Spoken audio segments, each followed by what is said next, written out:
Hello everyone, it's GigaBeef here, and today we'll be running through some of the new ammo changes that have been put through by BSG. First and foremost, we have to talk about M80. This has been moved from Peacekeeper 2 to Peacekeeper 3. Whether you like this change or not, it's going to have a big impact on the early stages of the Tarkov midgame, because now you cannot level Peacekeeper and Skier to level 2, grab an RFB and load in rounds that negate all class 4 armor. So for now, with 762 NATO, we're stuck for a bit with BCP FMJ or TCW SP. This is actually a very similar choice to the 366 rounds. One can single tap the thorax of unarmoured players with lower penetration, the other one has slightly better pen but quite a bit lower damage for a 2 thorax hit kill. With the buffs to 762x39 PS, this puts the rounds for the RFB and the other weapons chambered for this caliber in a very similar category in terms of effectiveness, until you can level Peacekeeper to level 3, who is notoriously locked behind the flash drives quest from Skier. If you're really desperate, you can buy it from the flea still, as it's not banned there at this time. Expect to pay anything from 1000 rubles plus to get a hold of it though. You might feel that it's worth it to top load some of your magazines with a couple of rounds if you're hunting for PvP specifically, but I wouldn't want to waste it on scavs now, would you? Even with the nerfs, the RFB does fire well as an early-ish semi-auto rifle, and it's cheaper than a modded SKS, so unless you want to run the SKS bare bones, the RFB is probably still a better choice with its snappy centering time after shots and cheaper 20-round mags. But it's not all nerfs. We now have AP 6.3 back on Peacekeeper 3. Yes, it's expensive at $7 a round, but at least you can buy it from the traders again. This is a great change. It's not going to suddenly revitalise the usage of the various 9mm weapons throughout the game, but just give them a little something to help them compete a bit. At this price point, it might be better used for the semi-auto weapons, really the various pistols, as well as the STM or the Saiga 9 potentially for low recoil, but it allows us to get away from PSTs at 20 penetration. PST doesn't even stand a chance against class 3, and a basic Ratnik will bounce these rounds, so having the ability to more consistently penetrate these low tier helmets for a price is probably a good change in my opinion.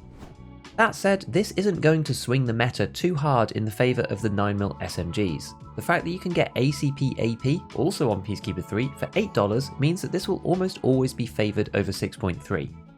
ACP AP has 70 damage and 38 pen, dealing with class 4 handily, and you can expect to see a flood of PMCs coming back to the UMP once people get to this trader level. 9mm AP 6.3 on the other hand, with 52 damage and 30 pen, really feels quite limp in comparison. It struggles to penetrate class 4 and needs a few shots to do so, with the lower damage also hurting its effectiveness in full auto sprays. There is an argument to say that this is made up for by the potential fire rate of some of the weapons that can use it, but again we're back to talking about weapons where you measure the fire rate in rubles per hour instead and watch your wallet burn every time you engage an enemy. Switching over to 5.56 for a moment, you might have noticed that the Mark 12 gas block moved from Mechanic 1 to Peacekeeper 2. Or maybe you didn't, because no one is modding these weapons at the moment because there's a huge gap in performance between 55 and 56A1. But if you're an ADAR enjoyer, you'll now need to cough up the required dollar spend to get Peacekeeper to level 2 in order to get this one. There is an alternative on Mechanic 1, which is the Wyndham Weaponry Rail Gas Block, which practically serves the same purpose of getting rid of the front post so you can actually see if you mount a lowish optic onto the weapon. As the thinnest of silver linings, you can mount an iron sight of your choice to the front here. I've honestly never bothered with this outside of attaching something that gives +1 ergonomics like the Defiance or the M-Bus, but it's an option.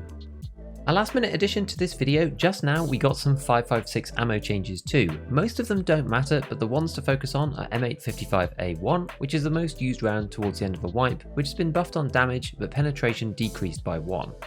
The penetration decrease is a bit sad, taking it from a 38 to a 30% chance to pen class 5 armor on the first hit, but I actually think this is probably offset by the damage increase from 46 to 49.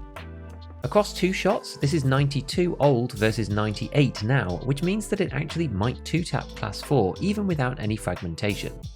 M856A1 has also had its damage increased from 51 to 54, but this was already broadly above the threshold through armor, so I don't think it makes a massive difference, although it is welcome. The 2 top-end rounds, M995 and SSA AP, both got damage buffs which will help at range with damage drop-off from 40 to 42 for M995 and from 36 to 38 for SSA AP. There was a small pen increase on SSA as well, which I think is kind of unnecessary, but sure, we'll take it. In my opinion, these are just little tweaks though. The recoil on 5.56 weapons with high rates of fire still needs to be tweaked down, specifically the M4 and the HK. The new G36 did get a base recoil buff from 148 to 138, which helps at the higher levels of modding, but it still feels too skewed against these guns right now. Two other changes that happened in tandem that were a few days ago but worth noting, which is that the rewards for Prapple's Grenadier and Punisher Part 5 were switched around. This matters because the old reward for Punisher Part 5 was the notorious 7.62 BP round. Now instead you get the top end Ash 12 round PS12B, at least to be unlocked. So to get access to BP at the traders, you now need to do Grenadier instead. As this quest only gets given at level 30, it should help to push that round out a little bit further along the progression. I will say though that weapons that it worked best with, like the Mutant, the fully modded AKMN, and also likely the new RD704, normally only get supercharged late game because the fully modded versions have amazing recoil compared to the performance of BP. The Mutant is Skier 4 already, for example. So clearly this won't do anything to the end game unless further changes are made, but at least it's a step in the right direction. On the flip side, this has been quite a major buff to the Ash, as the problem has always been its second best round PS12 only has 28 pen, which is the same as M855 and simply not good enough to justify using it with the weapon's downsides such as high recoil.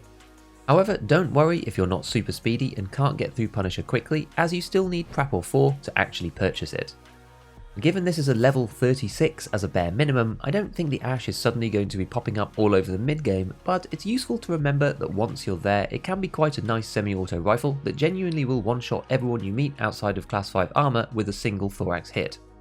Even with general body shots, it only takes around 4 to 5 hits to kill someone because it has 102 damage and a 30% fragmentation chance.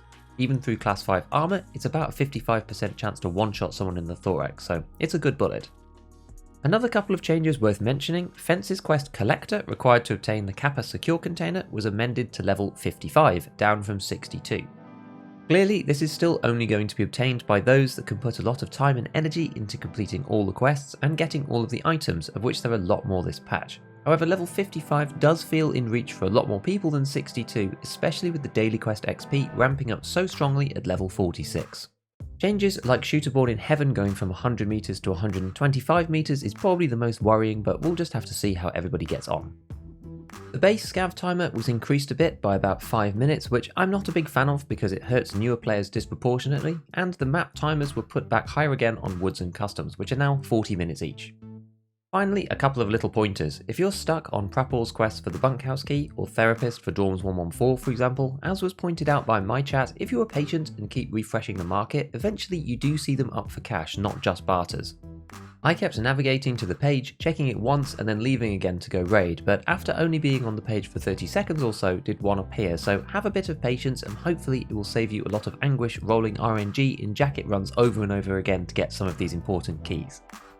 So as usual, a big shout out to all my patrons, hit all the buttons if you enjoyed the video, and as always, have fun in your raids.